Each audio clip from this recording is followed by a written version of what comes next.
Hey guys, welcome back to the channel. Today we're talking about the top fintech stock buys for 2022. So today I've got 4 stocks for you that have been heavily hammered towards the end of 2021 in line with the fintech sell-off that happened across the whole sector. However, all of these companies I'm presenting today are very strong, have fantastic fundamentals and are poised for certain growth in 2022. They might not reach the all-time highs that they had in 2021, but there is still a significant margin in these stocks for you to make a healthy return on your investment, especially if you hold these companies for well over a year into the 3 to 5 year sort of side of things. You are looking at a massive return on your investment, well over double your money, I believe. So if that sounds like something you're interested in today, guys, please do smash that like button, consider subscribing to the channel, and I'll catch you in there.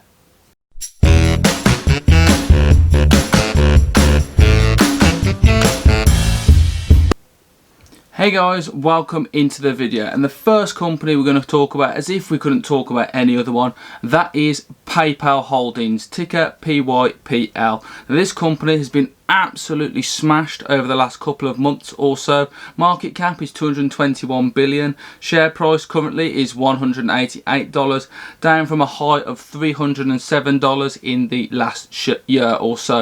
And I don't think its performance reflects just how badly this company has been hammered, and analysts tend to agree with that as well. So if we slide on down to having a look at that, we've got consistent revenue beats all the way through, although the most recent quarter revenue didn't quite beat expectations, but EPS was beaten.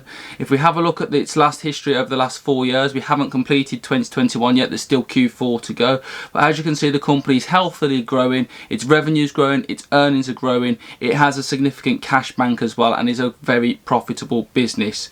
If we slide down to recommendation trends, the company has a buy rating, is heavily covered by a lot of analysts with a lot of very strong buys there. It's rated as a 1.9. If we have a look at the price targets here, the average price target is $275 a share, with a high of 336 and a low of 175. And right at the moment, the company is sitting at right at the very low end of these estimates, which is a significant downgrade on where it actually is, and gives you a significant margin of at least $100 there to make a little bit of profit just to get to the average consensus that most analysts reckon that this company should be. So that is a great opportunity, a great buy opportunity to get in here. I mean, if you look back over the last 12 months or so, the company has been at a far higher share price all the way, and has only significantly recently came down since November to its lows that it's currently experiencing, and since before then it hasn't been this low in well over 12 months.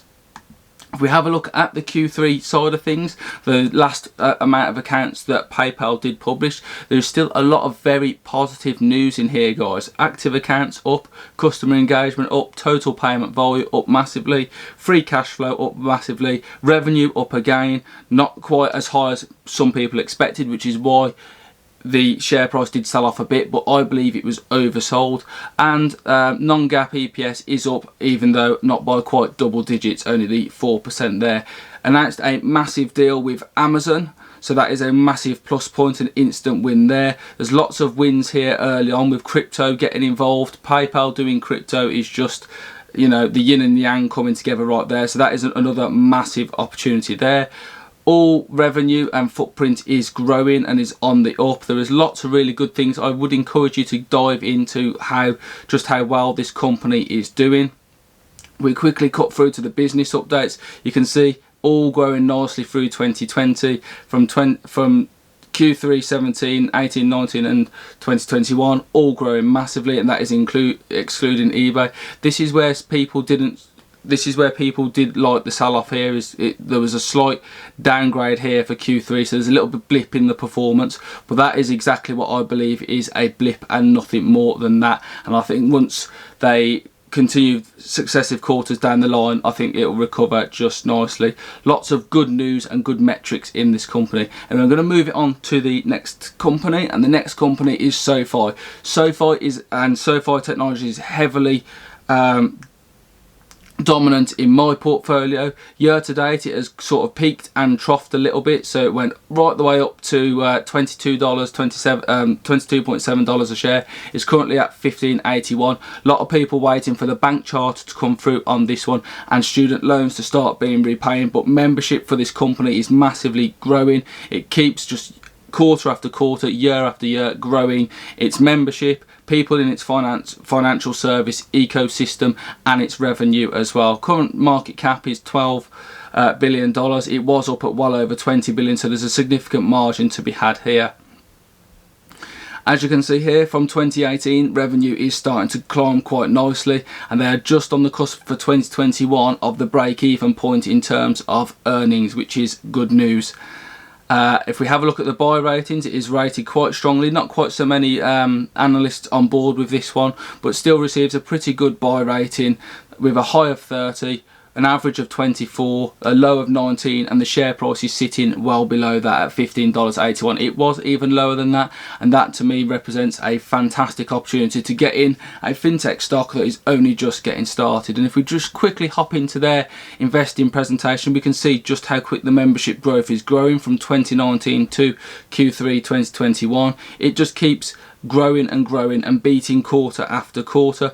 Products again growing massively. There's just the perfect curve on these charts are absolutely fantastic. It is just going exactly like clockwork and is exactly what you want to see as an investor in this company.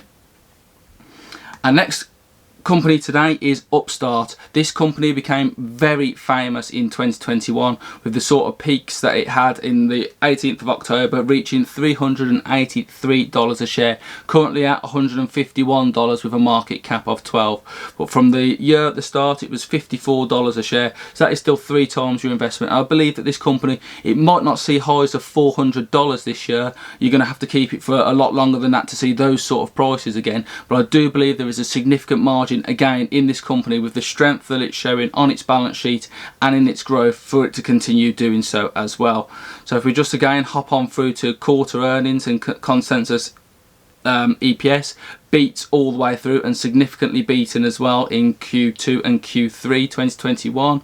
If you have a look at the financials, revenue growing fantastically well, even starting to make a little profit in 2020 as well, and we all know how difficult that year was, so 2021 should be far better than that, and reaching into 2022 it's going to continue the same. If we have a look at the buy ratings again, not too many analysts covering this one yet. It has a rating of 2.4, an average share price of 263, a high of 350 and a low of 160, and it's currently sitting $10 below the 160, so this is a fantastic margin to have here. That is where I tend to look, guys, where the current share price is and what the average is of the analysts available, because that gives you a good average and a good mean of what people actually think. It has been looked at and on the Motley Fool and websites like that, so you can see that some people here are talking about it reaching its $400 high, but at the same time this guy here, Jamie Luco, doesn't think that it will get there again, at least not in 2022, but there is a significant return to be had. I mean, if you quickly look into the artificial intelligence side of things here, using that to set up mortgages, loans, car loans and mortgages, that is absolutely fantastic. Revenue is absolutely flying up. The realistic side of things, $400 a share is probably a bit much for 12 months alone, but if you're a long-term buyer in this company, you could probably expect that in the near future, as long as it continues on its current trajectory. This guy's verdict is exactly as I've just said, but it is still a very, very buyable company, guys, and this is exactly why. So here they are at the moment offering personal loans worth $81 billion, give or take. That's the total addressable market that they're getting at. They are starting to go after car loans, and that is a $672 billion market, and then they've given their intention that they intend to get into the mortgage market as well, using the artificial intelligence to help improve mortgages, and that is a $4.5 trillion total addressable market, guys. So this is where the revenue of this company can literally fly upwards. I don't want to use to the moon acronym because that's just silly and that's not the sort of person I am, but the total market that they have available here is well over $5 trillion. If they could just siphon off a sector of that of 5 or 10%, that is still a huge amount of revenue for this company. So you can see here the car dealership rooftops available car loans growing here from Q3 2020 through to 2021. Again, flying along just nicely. Total revenue and contribution split through the quarters, doing well. Revenue up 250% year on year. All of these great metrics right here. And then you can quickly see just here just how it was getting on as well. All of that absolutely fantastic news to see, and a fantastic start point, and a start price of just the $150 a share is not too bad at all in my opinion. Our next company today is Opendoor, and this is very much almost the same as Upstart, just in the real estate market. So they're very much into the fintech side of things, selling property. Current share price is $14. It's an $8 billion market cap. Was up at $23 in October, and way back right at the start of the year was more like $34.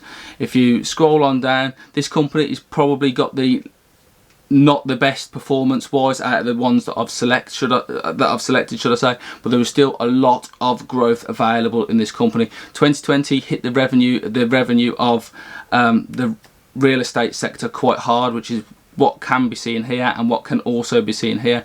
But when you look into just how well the company's been doing since, it's on the bounce back, and this little blip of 2020 will soon be a thing of the past. But again, if we have a look at what analysts have said, there's quite a few covering it. It has a buy rating of 2. The average share price they believe is $32, a high of 42 and a low of 21, and it is sitting $7 below what the low estimate of what analysts say is. So again, there is significant margin in this sector for yourself to take advantage of. If we have a look at their most recent performance, revenue is now up 91% versus Q1 2021, with 6,000 homes sold, up 72% versus the in terms of houses sold for Q2 2021. Gross profit up very nicely as well. Net income is down. They're not quite profitable yet, but it's a lot. Minus 57 million is a lot better than minus 144 million. Homes sold, purchased homes are well up. The retail market and the real estate market is starting to recover after the pandemic. So if you have a look here, total revenue guidance is saying at 3.1 to 3.2 billion for Q4 2021. So it'll be interesting to see the next revenue report this company has, just how that will affect the share price. I believe if they achieve that, it will affect it quite positively. And that concludes the selection of fintech companies I've got for you today, guys. I believe that in 2022 there is at least 30 to 50% share price growth in all of those companies, maybe a lot more, especially when you look at the likes of SoFi and potentially PayPal as well, if they continue on their trajectory. Upstart also has a really good shot at doing even more than that as well. All of them have significant growth opportunities ahead, especially in the years beyond 2022. If you're a long-term investor and you're planning on holding for a long time, these are some of the best companies for you right now. Thank you very much for watching today, guys. Do please like and subscribe to the channel. I'll catch you in another investing episode. Catch you later.